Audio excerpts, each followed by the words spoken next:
Welcome. This is Back to the Bins. I'm your host, Mr. B. Thank you so much for joining me today. If you've been here before, thanks so much for coming back, and if you're new here, thanks so much for stopping by. This is a comic book collecting channel, and I'm a comic collector. These Sunday videos are intended to showcase the books I picked up this past week at my local comic shop. I got a pull list, so I'm pretty familiar with what's happening in comics today. I love digging through the dollar bins, and I love digging through the back issue bins. So, if that sounds interesting to you, and you'd like to join me on my journey back to the bins, why don't you take a look over here, and I'll show you what I picked up. Alright, and like I said, these are the books I picked up this past week at my local comic shop, 204 Comics in Winnipeg, and as per usual, we start in alphabetical order. And that takes us to Marvel Comics. Of course, the Amazing Spider-Man. This is issue number 12. This is the James Kerigan Retro Halloween Mask variant. Yep, spooky season's around the corner, folks, and I'm sure there's a lot of you already celebrating. And this is fantastic retro goodness. I love this. Not collecting this title any further. Collected it up until 5, and I still haven't even read issue 1 yet, but can't say no to some retro Green Goblin goodness. Love this. What a gimmick. Awesome. Purple hood and all. And over to DC, we have Batman, Superman, World's Finest, number 43. This is the Adrian Gutierrez variant, and I got this one because he did one months back, maybe even last year sometime, that was very similar to this, but opposite, and I'll show that one to you now. And I thought because we're collecting this particular run up until issue 50, as a cover collector, I thought having these two in this set, this run, would be cool. And I really like the color, nice pastels, and kind of a fun representation of these two upside-down type superheroes. Pretty cool. In keeping with DC, here we have Batman and Robin Year 1, issue number 11. This is the Chris Samnee A cover. We got one more issue before this series is over. This has been nothing short of spectacular. I love it. I hope that Year 2 comes out. I would look for the trade, maybe even a hardcover. This is that worth it. So good. And these A covers by Samnee have just been fantastic. I love them so much. Been collecting them all. Very cool. Of course, where there's one, there is two, and I can never say no to a Romero. This is Leonardo Romero's cover for Batman and Robin Year 1, issue number 11. Love his work. I love the fact that we got a Samnee A cover and a Romero variant cover on the same issue. I love them both for their similarities, their style together. I just love what they're doing. So much fun. Lots of great color. Yeah, this is my kind of cover, and I'm going to say contender for cover of the year. And this is definitely a miniseries worth investing in. And over to the dollar bins. Yeah, I figured I would just have a look to see what was there. And here I found Captain America, issue number 322 from June of 1986. We got a Paul Neary cover. Just collecting Captain America because I love Captain America. We got a great cover here. Nice winter-themed Captain America winter-themed cover. And I was thinking about Cap's costume. Is it good under weather like that? Is it heated? Does it got thinsulate in it? What's keeping Cap warm in the Arctic in his suit? Curious. Over to Marvel, here we have Fantastic Four, issue number 3. This is the Humberto Ramos A cover. I think I have read the first two issues. I've certainly read the first issue, and this is just classic Ryan North Fantastic Four goodness. We got Legacy number 729. I guess 750 is going to be a big one, but 730 is nothing to laugh at either. Love this team. Look at Dr. Doom in the background. Super cool. Very fun. Where there's one, there is two. And here as well, this is an artist I can never say no to. I can't get enough of her work. This is Fantastic Four, issue number 3. The Tran again variant. Love the pencil crayon, maybe some paint. I'm not entirely sure all of the mediums going into this, but I love her work. I've been trying to track stuff down. Have probably 5 now, maybe 6 in total. But yeah, I want to see more of her doing covers and stuff like that, because just superb, beautiful work. And over to the independent section of your local comic shop. Here we have Ghost Pepper. This is issue number 3. This is, again, a Humberto Ramos variant, so knocking it out of the park with variants this week, Humberto. Haven't read Ghost Pepper issue 1. Here we are already with issue 3, but I do love this cover. Ramen, anyone? I got a sneaking suspicion it's not going to be all just sit down and let's have some nice soup here. But looking forward to finally digging into this. I have been waiting for it. I am behind, obviously, but we'll get there.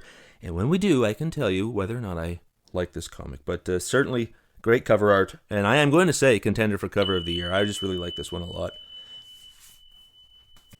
All right, and keeping with Marvel and DC, here we have something that was really highly anticipated this week. We got Deadpool-Batman issue number 1. This is the Daniel Warren Johnson variant. You know I'm a fan of Big Barda. You know I'm a fan of The Thing. To get them together, duking it out, I want to be there to see it. I want to see who wins. I want to see who's humbled the most. Super cool. Love that. Let me know what you think of the book. I saw mildly favorable things about it, but if anything, the covers were great, and that's why we had to get this one as well. Once again, Deadpool-Batman issue number 1. This time, we've got the Marco Checchetto variant featuring 2 of my favorites, Daredevil and Green Arrow. So, going to read this eventually, and I can't wait, because it just seems like a good idea. It just seems like good fun. Comic book fun, you know? Over to Marvel, and only Marvel. Here we have Marvel Zombies. This is issue number 1, the Scott Koblish Retro Zombie variant. This, of course, comes in one of those Red Band polybags, and I have been warned before, so I'm going to take everybody's advice already. We're going to take this thing out of the bag. Let's do it.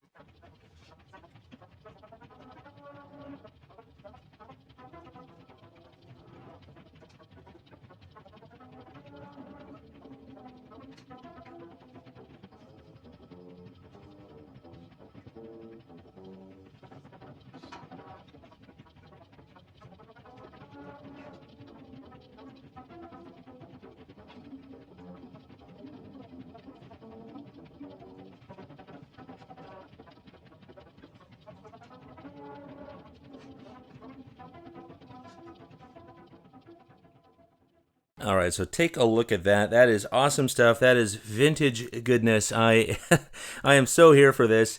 They're doing a series like this. This is Scott Koblish, and I can't wait to get the next one, and the next one.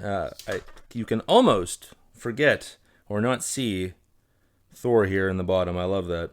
Super cool. Let's just call it a contender for cover of the year. If you're going to have fun with it, it's worthy.